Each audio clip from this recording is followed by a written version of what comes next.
आप देख रहे हैं एफएम एक्सप्रेस न्यूज, मैं आपके साथ मोइनुद्दीन। बीजापुर शहर में रमेश जिगजीनी ने माध्यम से बात करते हुए कहा, टिकट हमारे बाप दादा की आस्ती नहीं है, पार्टी जिसे चाहे टिकट दे सकती है, मुझे तो इससे कुछ ऐतराज नहीं है, लेकिन झाड़ू लगाने वाले या मटका खेलने वाले जैसे लोगों को टिकट ना देने को कहा।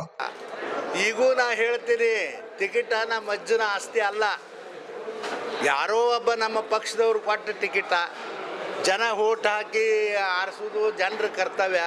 ಈಗೂ ನಾ ಹೇಳ್ತೀನಿ, ಭಾಳ ಚಲೋ ನನಗಿಂತ ಚಲೋ ಕ್ಯಾಂಡಿಡೇಟ್ ಇದ್ರೆ ಯಾರಿಗಾರ ಕೊಡಲಿ, ಆದರೆ ಕಸ ಹೊಡೆಯವ್ರನ್ನ ಆಮೇಲೆ ಈ ಮಟ್ಕ ಬರೆಯವ್ರನ್ನ ಅಂಥವ್ರೆಲ್ಲ ನಾನು ಒಪ್ಪೋದಿಲ್ಲ.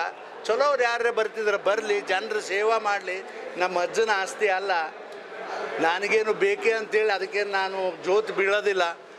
ಮನಸ್ಸಿಗೆ ಬಂದ್ರೆ ನಮ್ಮ ಪಕ್ಷದವ್ರು ಕೊಟ್ಟರೆ ಪ್ರಾಮಾಣಿಕನಾಗಿ ನಾನು ಕೆಲಸ ಮಾಡ್ತೀನಿ, ಕೊಟ್ಟಿಲ್ಲ ಅಂತಂದ್ರೆ ಯಾರಿಗೆ ಕೊಡ್ತಾರೋ 10 ರೂಪಾಯಿ ನಾನೇ ಖರ್ಚು ಮಾಡಿ ಅವ್ರು ಗೆಲ್ಲಿಸ್ಲಿಕ್ಕೆ ಪ್ರಯತ್ನ ಮಾಡ್ತೀನಿ, ಇಟ್ಬಿಟ್ಟು ಏನೂ ಹೇಳಂಗಿಲ್ಲ. ನಮ್ಮ ಮ್ಯಾಲೆ ನೋಡ್ರಿ, ಆರೋಪ ಯಾರು ಮಾಡಿಲ್ಲ ಹೇಳಿ ನೋಡೋಣ.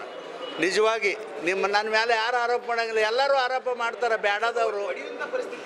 ಏನು ಹೊಡೆಯುವಂಥ ಪರಿಸ್ಥಿತಿ ಯಾರು ಹೊಡೆದ್ರು ನಮಗೆ ಗೊತ್ತಿಲ್ಲ, ಅವರೇ ಹೊಡೆದು ಹೋಗಿದ್ರೆ ನಿಮಗೇನು ಗೊತ್ತಾ? ನಮ್ಮವ್ರು ಹೊಡೆದ್ರ ಅವರೇ ಹೊಡೆದಾರ ಒಬ್ರಿಗೊಬ್ರು, ನಾವ್ಯಾರೂ ಹೊಡಿಲಕ್ಕೆ ಹೋಗಿಲ್ಲ. ಅರೇಂಜ್ ನಾವೇ ಮಾಡೋದು ಹೌದ್ರಿ, ಫಂಕ್ಷನ್ ಅದು ಪಕ್ಷದ ಫಂಕ್ಷನ. ಮತ್ತು ಇವ್ರು ಎಲ್ಲಿಯವ್ರ ಬಂದು ಅಲ್ಲಿದ್ದೆ ತಾವೇ ಹೊಡ್ಕೋತ ಬಂದ್ರೆ ನಾ ಏನು ಮಾಡಲಿ, ಅದಕ್ಕೆ ನನ್ನ ಜವಾಬ್ದಾರಿಯಾ? Thank you Appa.